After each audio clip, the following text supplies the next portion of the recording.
नमस्कार। अगर आप एचटेट, सीटेट, हरियाणा सीईटी या किसी भी कॉम्पिटिटिव एग्जाम की तैयारी कर रहे हैं और अपनी तैयारी को तेज तर्रार और फाटेदार बनाना चाहते हैं तो आइए जुड़िए मेरे साथ। आज हम हरियाणा जीके का नेक्स्ट टॉपिक पढ़ेंगे। गुप्त काल के बारे में हम पढ़ेंगे। हम एनिसेंट हिस्ट्री पढ़ रहे थे तो हमने अपना गुप्ता पीरियड कंप्लीट कर दिया, लेकिन अब हरियाणा जीके की पॉइंट ऑफ व्यू से मैं आपको हरियाणा जीके के पॉइंट ऑफ व्यू से गुप्त काल पढ़ा रही हूँ। ज़्यादा बड़ा टॉपिक नहीं है, शॉर्ट वीडियो होगी, लेकिन जो एग्जाम पॉइंट ऑफ व्यू से इम्पोर्टेंट है हरियाणा के इतिहास में, हम उन्हीं पॉइंट्स को करेंगे। तो देखिए, गुप्ता डेंसिटी की मैंने बताया कि गुप्ता डेंसिटी की स्थापना कब हुई थी, किसने की थी। तो गुप्ता डेंसिटी की स्थापना ना 3री शताब्दी के अंत तक आते आते हो गई थी। और इसमें क्या हुआ था, जो श्री गुप्त थे उन्होंने गुप्ता डेंसिटी की स्थापना की थी। उसके बाद घटोत्कच आए थे, उसके बाद उनके पुत्र चंद्रगुप्त प्रथम आए थे। चंद्रगुप्त प्रथम ने गुप्त संवंत की स्थापना की थी, जो एग्जाम में पूछा जाता है, इम्पोर्टेंट है। गुप्त संवंत की स्थापना कब हुई थी? 319 से 320 के समय गुप्त संवंत की स्थापना की गई थी।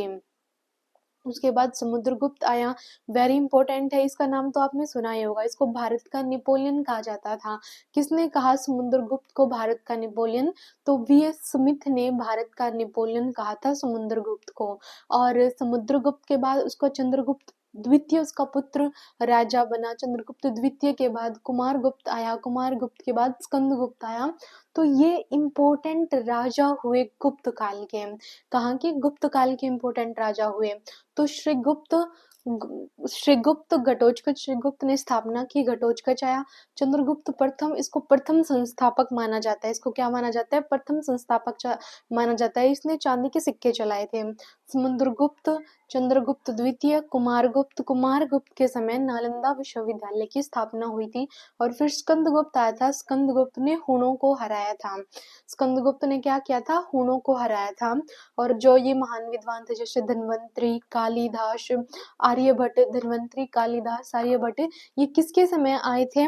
तो ये चंद्रगुप्त द्वितीय के समय आए थे। और ऐसा माना जाता है कि जो दशमलव प्रणाली थी, दशमलव प्रणाली की शुरुआत भी गुप्तों के टाइम पीरियड से हुई थी। तो जो हरियाणा जीके के पॉइंट ऑफ व्यू से इम्पोर्टेंट पॉइंट है गुप्ता डेंसिटी के बारे में, उनके बारे में पढ़ते हैं।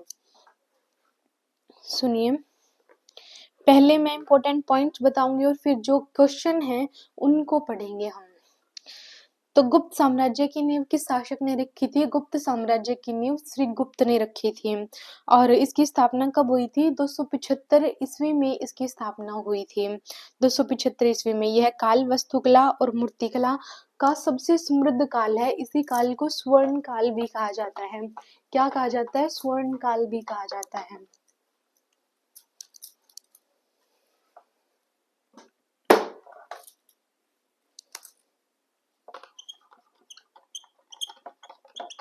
वास्तुकला, मूर्तिकला अपने क्या थी? चरम पर थी। कला व विज्ञान का बहुत विकास हुआ था इस समय। और इसी वजह से इसको क्या कहा जाता है? इसको स्वर्ण काल कहा जाता है। गुप्ता डेंसिटी गोल्डन पीरियड कहा जाता है। इसको क्या कहा जाता है? स्वर्ण काल कहा जाता है। जो हम मंदिर आज वर्तमान समय में देखते हैं वो कहाँ से प्राप्त हुए हैं? वो गुप्ता डेंसिटी यानी कि गुप्त काल से ही बनने शुरू हुए थे। जो मंदिर हम देखते हैं, जो मूर्तिकला हम देखते हैं, जो वस्तुकला है, जो कला और विज्ञान अपने उत्कर्ष पर थी, तो गुप्त काल के समय थी। जैसे इससे पहले मौर्य पीरियड आया था, कुषाण आए थे, अलग अलग हमने हिस्ट्री में सबको पढ़ लिया है, यहाँ तक गुप्ता डेंसिटी तक एनिसेंट हिस्ट्री में। अगर आपने नहीं पढ़ा तो आप क्लास जाके देख लीजिए। तो हमने पढ़ा था कि कहीं पर कोई अपने साम्राज्य के विस्तार के लिए लड़ रहा है, कोई किसी वजह से लड़ रहा है, किसी का किसी वजह से पतन हुआ है। तो जो ये गुप्त डेंसिटी थे, इन्होंने क्या किया? सभी से शिक्षा ग्रहण की, सभी से क्या किया? सभी से कुछ ना कुछ सीख ली और उन सबको अपने साम्राज्य में उतार लिया। तो ये किसका मिश्रण है? ये सभी का मिश्रण कहा जाता है। और इन्होंने क्या काम किया? इन्होंने अपने साम्राज्य विस्तार के साथ साथ कला पर, विज्ञान पर, वस्तुकला पर, मूर्तिकला पर, इन पर ध्यान दिया। इसीलिए इस काल को स्वर्ण काल कहा जाता है। आई होप ये समझ में आ गया होगा कि इसको स्वर्ण काल क्यों कहा जाता है। उसके बाद नेक्स्ट देखिए,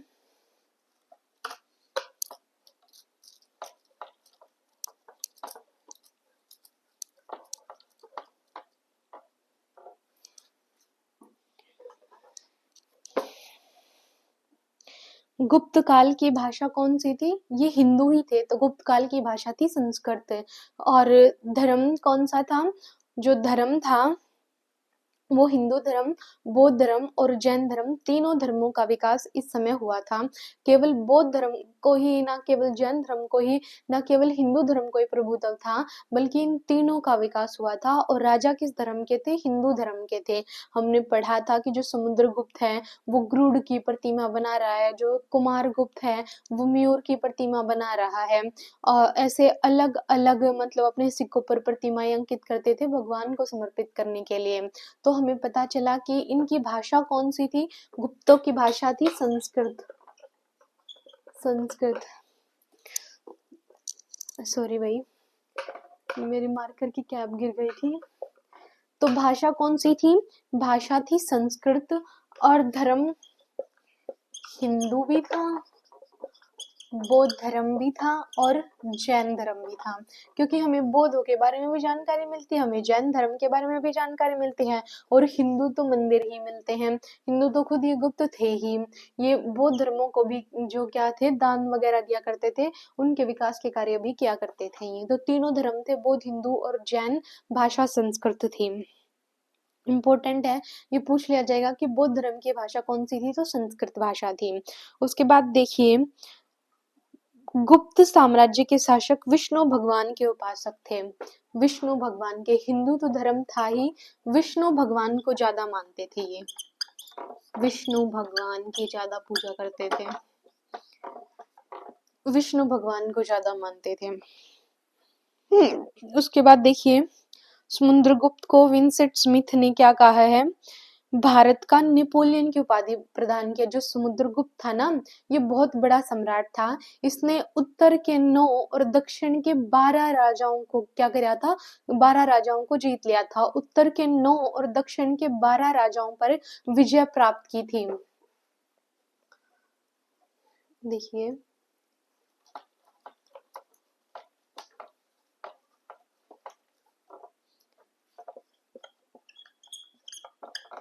अलग अलग नहीं पढ़ेंगे हम, क्योंकि ये इतने इम्पोर्टेंट नहीं है हरियाणा जीके के पॉइंट ऑफ व्यू से। हिस्ट्री में हम अलग अलग राजा के बारे में पढ़ चुके हैं। तो जो ये था समुद्रगुप्त, इसने जो उत्तर है, उत्तर के 9 और जो दक्षिण है, यहाँ के 12 राजाओं को जीतकर अपना शासन स्थापित कर लिया था। और जब इन्होंने यहाँ विजय प्राप्त की, तो इसको कालिदास ने इसको धर्म विजय कहा था। क्या कहा था? धर्म विजय कहा था। धर्म विजय कहा था। इन्होंने क्या किया था? अपने सिक्कों पर ना गरुड़ की प्रतिमा अंकित की थी। गरुड़ की प्रतिमा अंकित की थी अपने सिक्कों पर। जैसे ये सिक्के बना दिए, इन पर गरुड़ अंकित करवा दिया, तो गरुड़ की प्रतिमा अंकित की थी। और जो वी.एस. स्मिथ है, विंसेंट स्मिथ, इसने इसको क्या कहा है? ये भारत का नेपोलियन कहा है। क्या कहा है? भारत का नेपोलियन कहा है।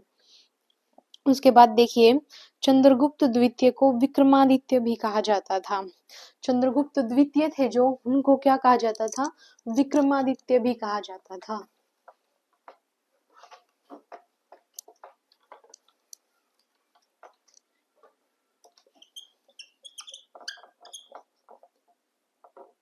चंद्रगुप्त द्वितीय थे, उनको विक्रमादित्य कहा जाता था। और जो चंद्रगुप्त प्रथम था, उनको क्या कहा जाता था? चंद्रगुप्त प्रथम को महाराजा धीराज कहा जाता था। महाराजा धीराज कहा जाता था। क्या कहा जाता था? महाराजा धीराज कहा जाता था। उसके बाद देखिए, घटोत्कच का पुत्र था चंद्रगुप्त प्रथम। जब चंद्रगुप्त गद्दी पर बैठा था, तो उसने गुप्त संवत की स्थापना की थी। मैंने बताया था, जो ये चंद्रगुप्त प्रथम था ना, इसी ने गुप्त संवत चलाया था। गुप्त संवत चलाया था चंद्रगुप्त प्रथम ने 319-320 के समय। इम्पोर्टेंट है। चंद्रगुप्त प्रथम, जिसने महाराजा धीराज की उपाधि धारण की थी, इसने गुप्त संवत की शुरुआत की थी 319 से 320 के बीच में। उसके बाद नेक्स्ट देखिए, चंद्रगुप्त ने गुप्त राजाओं में सबसे पहले महाराजाधिराज, ये मैंने आपको बता ही दिया, इसकी उपाधि धारण की थी। उसके बाद देखिए चंद्रगुप्त प्रथम का पुत्र कौन था? समुद्रगुप्त था। मैंने पूरी सीरीज याद करवाई थी। सबसे पहले श्रीगुप्त, उसके बाद घटोत्कच, उसके बाद चंद्रगुप्त प्रथम, फिर समुद्रगुप्त, फिर चंद्रगुप्त द्वितीय, फिर कुमारगुप्त और फिर स्कंदगुप्त। जो समुद्रगुप्त था उसको क्या कहा जाता है? उसको कविराज की उपाधि दी गई है। वीणा बजाते हुए उसको दर्शाया गया है, वो कला प्रेमी भी थे।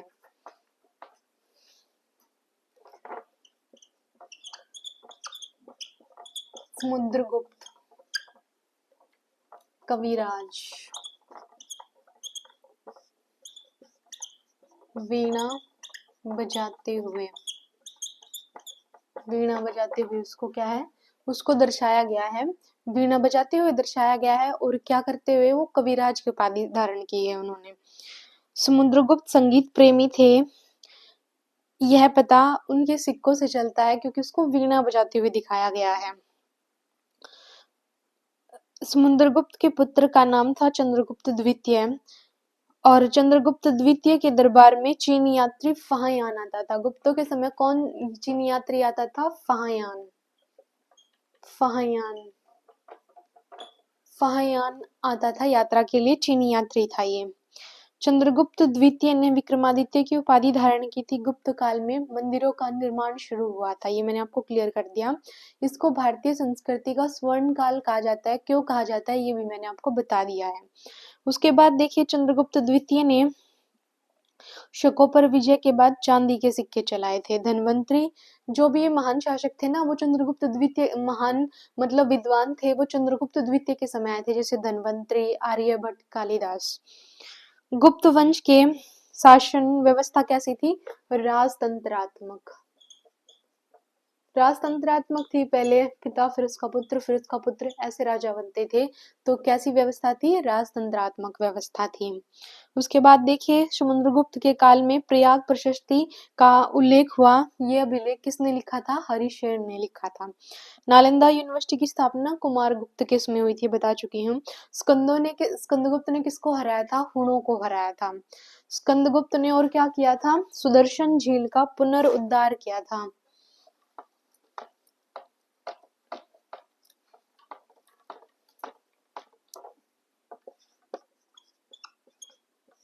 स्कंदगुप्त हुणों को हराया था और सुदर्शन झील का क्या किया था? पुनरुद्धार किया था, फिर से उसका निर्माण करवाया था। इसका पुनरुद्धार करवाकर जो सुदर्शन झील थी, इसका निर्माण चंद्रगुप्त मौर्य ने करवाया था। और इस सुदर्शन झील का पुनरुद्धार फिर से मतलब उसकी मुरम्मत वगैरह करवाकर उसको ठीक व्यवस्था में किया था, ठीक दिशा में बनाया था। तो किसने किया था? स्कंदगुप्त ने किया था। और इसके किनारे पर जो है एक विष्णु भगवान का मंदिर भी बनवाया था। गुप्त काल में भूराजस्व की दर 1/6 थी। जो कर लिया करते थे वो 1/6 कर लिया करते थे। कितना कर लिया करते थे? 1/6 कर लिया करते थे। और मुद्रा को दिनार कहा जाता था। जो भी मुद्रा है हमारी, उसको उस समय गुप्तों के काल में दिनार कहा जाता था। क्या कहा जाता था? दिनार कहा जाता था।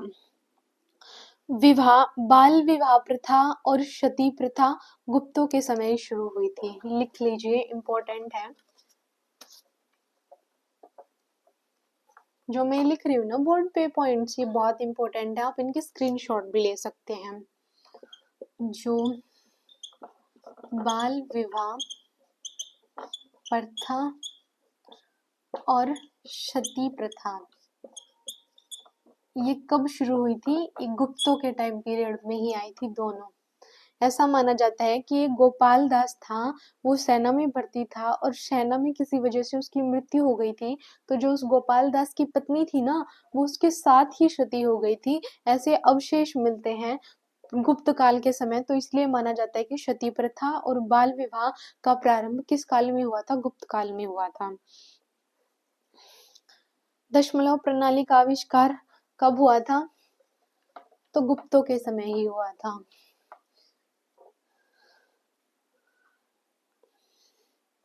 मेहरौली लोह स्तंभ चंद्रगुप्त द्वितीय के समय। मेहरौली का लोह स्तंभ ये ऐसा स्तंभ है जिस पर जंग नहीं लगता और लोहे का है। ये कितना पुराना है देख लीजिए, तीसरी शताब्दी का है, तीसरी शताब्दी के भी बाद का है। तो तब से लेकर अब तक हम यहाँ तक आ गए हैं, तो इस पर जंग नहीं लगा, ये वैसे का वैसा है, टूटा नहीं है। तो ये मेहरौली का लोह स्तंभ चंद्रगुप्त द्वितीय ने बनवाया था। किसने बनवाया था? चंद्रगुप्त द्वितीय ने बनवाया था। जो सती प्रथा है इसका उल्लेख ऐरण अभिलेख में मिलता है। स्कंदगुप्त ने भित्रीय अभिलेख लिखवाया था और प्रयाग प्रशस्ति हरिशेन ने लिखा था, समुद्रगुप्त के समय का है। इसमें एक रामगुप्त भी हुआ है बीच में, एक छोटा सा राजा, उसका इतना उल्लेख नहीं मिलता, उसने तांबे के सिक्के चलाए थे, बस इस बात का उल्लेख मिलता है।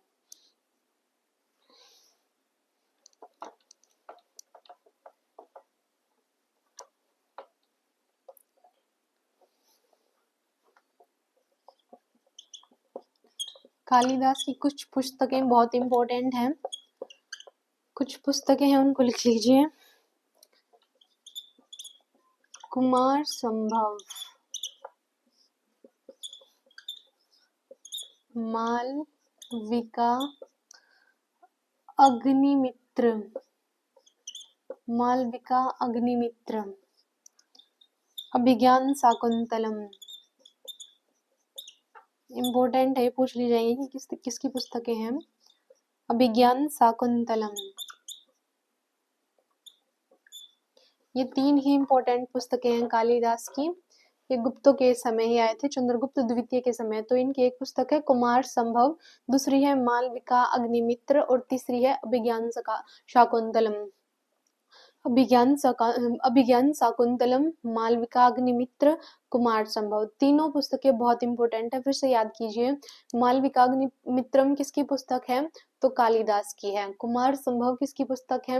कालिदास की है। अभिज्ञान शाकुंतलम किसकी पुस्तक है? कालिदास की है। तो ये जो इम्पोर्टेंट पॉइंट्स थे हरियाणा जीके के पॉइंट ऑफ व्यू से गुप्ता डेंसिटी के, वे मैंने आपको बता दिए हैं। बस इतने ही इम्पोर्टेंट पॉइंट्स थे एग्जाम पॉइंट ऑफ व्यू से। अब एक बार हम इसके क्वेश्चन करते हैं, आंसर देना कमेंट बॉक्स में कमेंट करके। गुप्त वंश की नींव किसने रखी थी? इसका आपको कमेंट बॉक्स में कमेंट करके आंसर देना है। सेकंड क्वेश्चन देखिए, गुप्त वंश की राजभाषा कौन सी थी? तो संस्कृत थी। गुप्त वंश किसके सामंत थे? तो कुषाणों के सामंत थे, क्योंकि इनसे पहले कुषाण थे ना, हमने पढ़ा था इन्होंने कुषाणों को हराकर अपने साम्राज्य की स्थापना की थी। तो ये सामंत किसके हुए? ये कुषाणों के सामंत थे। गुप्तों ने कुषाणों को हराकर गुप्त साम्राज्य स्थापित किया था, तो ये किसके सामंत थे? गुप्तों के सामंत थे। चंद्रगुप्त प्रथम किसका पुत्र था? तो ये घटोत्कच का पुत्र था। गुप्त वंश के किस शासक ने महाराजाधिराज की उपाधि धारण की थी? मैंने आपको ये बताया था। तो चंद्रगुप्त प्रथम ने महाराजाधिराज की उपाधि धारण की थी। उसके बाद नेक्स्ट क्वेश्चन देखिए, गुप्त शासक किसके उपासक थे? तो भगवान विष्णु के उपासक थे।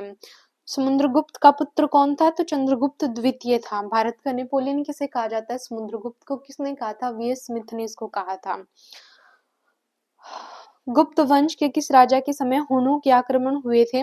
तो स्कंदगुप्त ने हुणों को हराया था। तो आक्रमण भी उसी के समय हुए होंगे। तो किसके समय पर आक्रमण हुए थे? स्कंदगुप्त के समय हुण आक्रमण करते थे।